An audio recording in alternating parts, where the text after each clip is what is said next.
Please welcome to the stage Josh Santos. Hey folks, afternoon. Hope everybody's feeling lively after lunch right now. My name is Josh Santos and I'm the co-founder and CEO of a company called Noya. We're based in West Oakland, California, and I'm super excited to be in front of all of you all today. At Noya, what we're building is an approach to DAC that consumes power flexibly, ultimately sidestepping DAC's big power problem. As you all know, clean power is hard to come by these days, and by consuming power flexibly, we can sidestep that issue.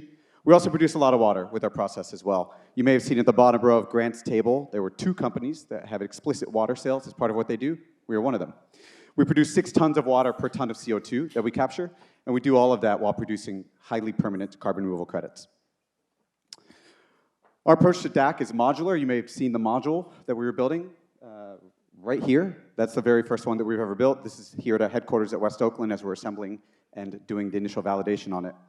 And everything that we do surrounds this module. It starts with moving air, like you might have heard about with DAC, through a piece of equipment. For us, the piece of equipment is the module, and inside of that module sits a material that we developed in-house. We've got PhDs that have done the material development from nothing to where we are at now. And that material is reactive with CO2 and water in the ambient atmosphere. Once we had saturated our sorbent with CO2 and water, we turn on electricity and flow that electricity directly through our material itself. Unlike other approaches to DAC, our approach only requires power. We don't need heat. And we can do that because our material is electrically conductive. And so we flowed electrical current straight through our material itself for what we like to call an electrothermal approach to DAC. In step 3, we move the CO2 and water that we produce out of our system so that we can use the material to capture more water. And in step 4, we separate the two from each other using temperature to be able to have a pure stream of CO2 for injection underground and a pure stream of water for sale to folks that might need it. We're all on our way to developing our first commercial project right now. You can see it's going to be around 1,000 tons per year, built in 2027 with injection from the very beginning. We're currently validating 2 different project locations for this facility, one in Texas and one in California. And given the modular nature of our technology, we will plan on scaling up at the same location. So as we scale up over time, going to 100,000 after that, and then ultimately 1 million tons, we are aiming to be able to achieve a massive scale very quickly using the approach that will come off of assembly lines, just like some of the Model 3s I used to build during my time at Tesla.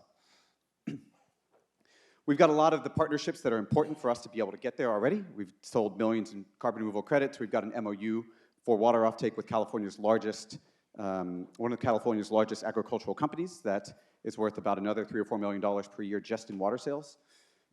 We've got MOU signed with land partners and land transportation and storage operators in Texas, California, and Louisiana.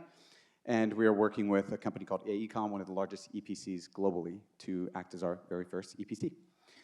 Additionally, we are manufacturing our material with a company called Johnson Matthey. Johnson Matthey is a 200-plus-year-old materials manufacturer based in the UK that has facilities all over the world.